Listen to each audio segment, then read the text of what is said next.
Hi, kiddos. Mrs. Hayden here. Sorry I'm so late reading the chapter today, but we were busy doing stuff outside.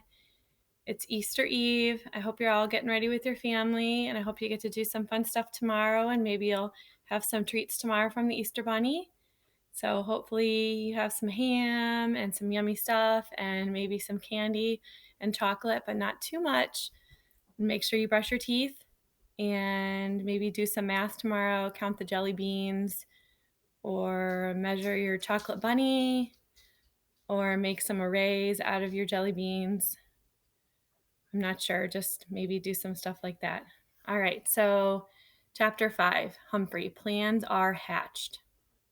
When Mr. Morales went into the kitchen to get a glass of water, I carefully opened the lock that doesn't lock and slipped out of my cage. I leaped over to the chair, then scampered down to the floor and hid in the corner behind the long curtains. Mr. Morales returned and sat down again. The children were still thumping and bumping and were now screaming and screeching as well. Say, Humphrey, maybe you need some water too, he said and leaned toward my cage. Mr. Morales gasped when he saw that it was empty. Humphrey, where did you go? Oh, I should have known you'd escape. I'd run away from those kids if I could too. But do me a favor, Humphrey, please come out. In a panic, he darted around the room. The kids in room 26 will hate me if I lose you, he said.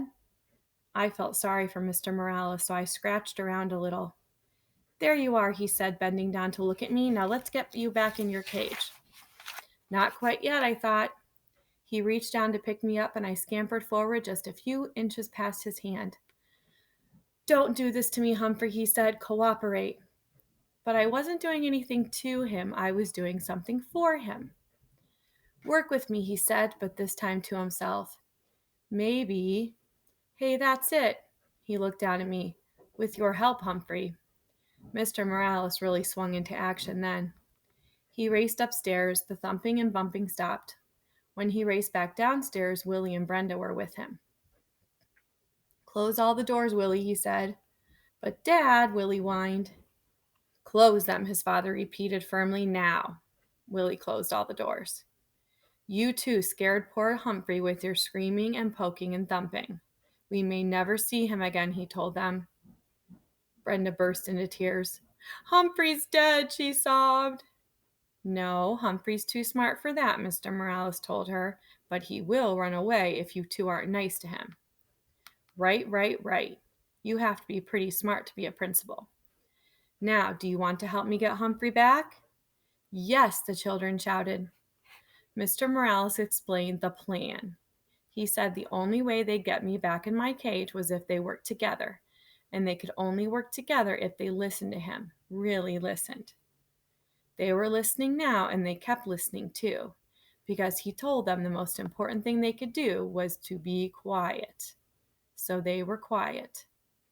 I'm pretty sure he's still in the room. Our job is to lure him back into his cage, Mr. Morales whispered. He put my cage in the middle of the floor. Then he went to the kitchen and got a handful of sunflower seeds. Willie and Brenda helped him make a trail of seeds across the floor leading up to the cage. Good, said Mr. Morales. Now we have to be very, very quiet and wait for Humphrey to pick up the seeds. But if you say anything or even move, you might scare him. We'll be quiet, Dad, said Willie. Brenda agreed. They all sat on the sofa. Do you think it will work? Willie whispered. Of course, Brenda answered. Dad's smart. Well, he's not the only one. I waited for a while. After all, the Morales children needed all the practice staying quiet they could get. When Willie got restless, I started skittering along the floor. I hear him, said Brenda. Shh, said Willie. I waited a few seconds, then scrambled out of the corner and grabbed the closest seed. I could hear loud gasps from the children, but I pretended not to notice. I scurried toward the second seed. This plan Mr. Morales and I came up with was tasty, tasty, tasty. I could almost feel 3 pairs of eyes fixed on me, but I ignored them. I grabbed up the third and fourth seeds, hid them in my cheek pouch, then stopped right outside the open door of my cage. Inside, Mr. Morales had left a lovely pile of sunflower seeds.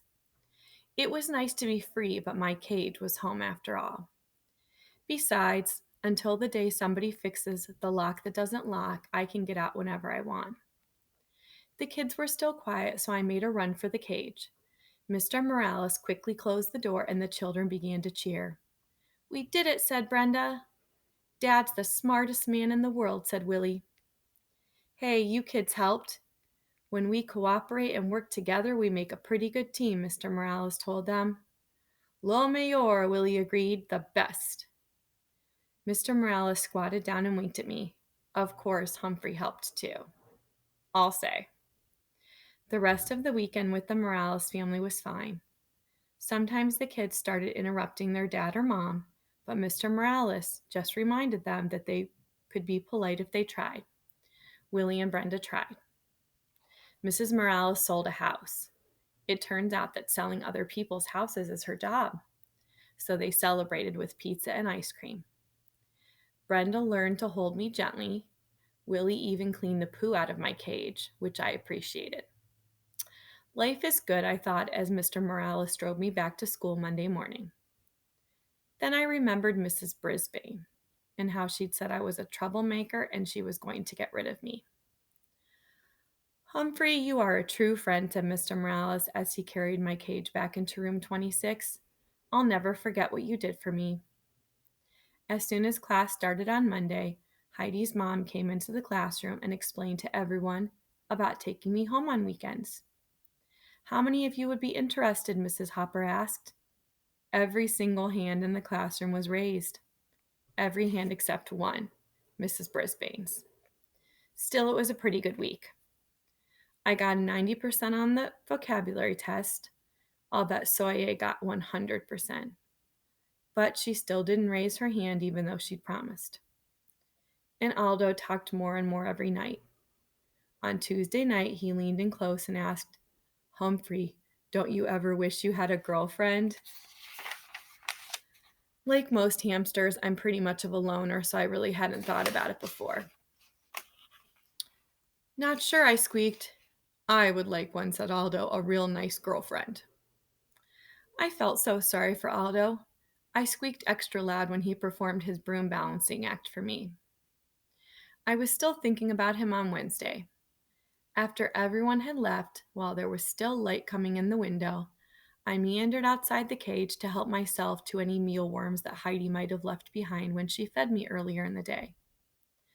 The table was covered with newspapers, and while I nibbled, I browsed the news.